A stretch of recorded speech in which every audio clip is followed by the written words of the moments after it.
10 वर्ष प्रेमसंबंधात राहिल्यानंतर प्रेयसीनं लग्नाला नकार दिल्यानं अलिबाग येथे एका तरुणानं आत्महत्या केल्याची धक्कादायक घटना घडली आहे। अक्षय निकाळे असं या तरुणाचं नाव असून तो मूळचा नाशिक येथे रहिवासी होता। आत्महत्येपूर्वी त्यानं प्रेयसीचा फोटो जवळ ठेवला होता। अक्षय युवराज निकाळे याचे शहरातील एका तरुणीसोबत प्रेमसंबंध होते। साधारण 10 वर्ष चाललेले हे प्रेमसंबंध लग्नाच्या टप्प्यावर येत असतानाच प्रेयसीनं लग्नाला नकार दिला। त्यामुळे अक्षय नैराश्यात गेला होता। अक्षय नाशिक येथून एका कार्यक्रम आटपून परतत होता, मात्र त्याच रात्री त्यानं राहत्या घरी दोरीच्या सहाय्यानं गळफास घेत आत्महत्या केली।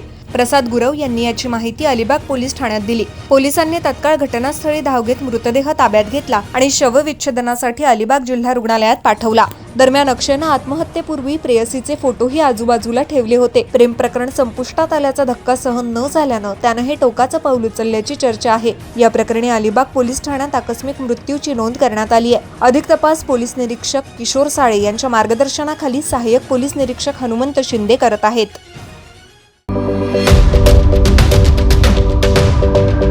यूट्यूबवर सुद्धा रायगड टाइम्स सर्च करा आणि पहा रायगडच्या कानाकोपऱ्यातील प्रत्येक बित्तम बातमी।